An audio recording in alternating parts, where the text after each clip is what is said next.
help you? Good morning. I've been trying to get a hold of Governor Brad Little for about 8 years. Um, Mm-hmm. I know you guys have gotten my information. You've told me you'd return my call. I didn't, or you told me to call me back after you've reviewed it. I haven't received a call back. So I'm ready to discuss this with the governor if he's ready to discuss it with me. Discuss what, sir? I sent in some audio recordings about me being tortured and abused in Bear Lake, Idaho. Okay, well, I'm not sure where those are. How long ago? The past 8 years. Okay, well, I'm not aware of them, sir, so I apologize for that. Okay. Is there anyone in the governor's office that I could speak with that has specialized in constitutional law? Well, I don't know of anybody that specializes in constitutional law. That would be more for the Attorney General's office, I believe. You can certainly give them a call under consumer protection if you'd like. They've ignored me for 8 years as well. My name is Isaiah Alleman, and I know you guys have received my stuff. 8 years ago I've emailed it. Look, the situation is this: Idaho is in violation of Idaho is in violation of the Constitution, the Committee Clause, also known as the Privileges and Immunities Clause in the Constitution, which clearly states the citizens of each state shall be entitled to all privileges and immunities as citizens in the several states. So I would just like to know, how is it that Idaho or the governor's office or Governor Brad Little himself can justify having innocent, nonviolent people murdered over a flowering herbal whole food? I don't know that we've known anybody that's murdered, so this is all new to me, Isaiah. So. All right. And I really apologize. Like, I'm like a global expert on this subject, and I've had to become so out of necessity. So I understand that most people don't understand what I know. But like I said, I've had to learn what I know out of necessity for survival. I'm tired of seeing all my friends get murdered. I'm tired of my life being threatened. Look, I have sent in, and by certified mail through the post office, you guys have received a CD or a couple CDs with regards to what happened to me and my friends in Bear Lake, Idaho in 2000, in and around 2015 and before and after. So I'm not really willing to try to retell the entire account off the top of my head. What I do know is the law, and that the governor's office is in violation of this law.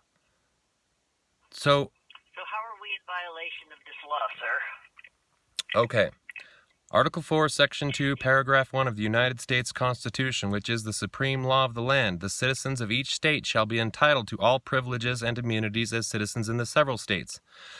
Now, if I go to, let's say, Arizona or Colorado or Oregon or Utah or most any other state in the union, and by the way, this constitutional law is responsible for uniting the states.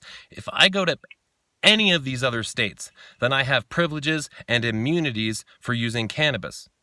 But if I go to Idaho, then my life is threatened, my money is taken, I'm turned into a debt slave, and I'm exploited and nearly murdered and repetitively tortured for using a flowering herbal whole food.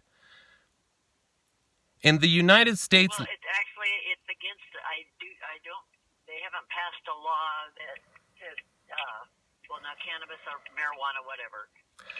Marijuana in the United States legal lexicon is perjury. It is not an English term. It's usurped foreign vernacular inserted into United States law to cause fear and disillusion and death.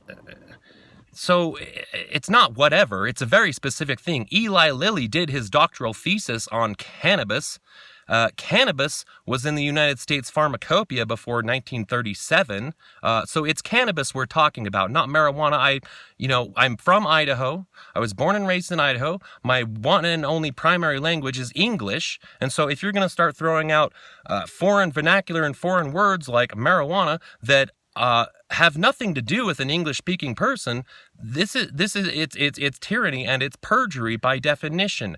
False statements of facts and all the definitions that came along with the Harry Jacob Anslinger's testimony to Congress in 1937 saying that they had to change the definitions to make them all inclusive because it's deadlier than a rattlesnake bite. Well, I'm sorry, it's not. The laws are the Committee Clause of the United States Constitution, Article 4, Section 2, Paragraph 1, also known as the Privileges and Immunities Clause.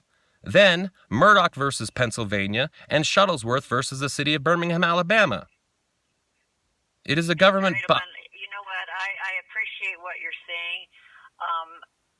I don't really know that we will have a comment for you out of this office. You might want to call the Attorney General. I've already spoken with the Attorney General, and he's ignored me. Maybe you might have to call him again. I don't believe that...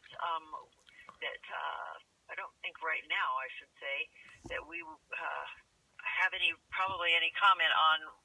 I don't really. Let's put it this way: you're kind of spinning in circles. I'm presenting you with information you've never heard before, and you're kind of in denial about it. Idaho is Auschwitz. Idaho is literally murdering a bunch of innocent people for a flowering herbal whole food. It has an entire nutrient profile. And I'm not calling to berate you. I'm lucky to be alive because what Idaho has allowed to do to me has ruined my entire life. And the governor's office has ignored me for 8 years and neglected my information. Well, if they haven't been in contact with you for 8 years, there's a reason. So that's all I can say. I'm going to let you go now, Mr. Edelman. I do appreciate your dilemma, but I'm afraid that we're not going to be able to do anything for you. Thanks.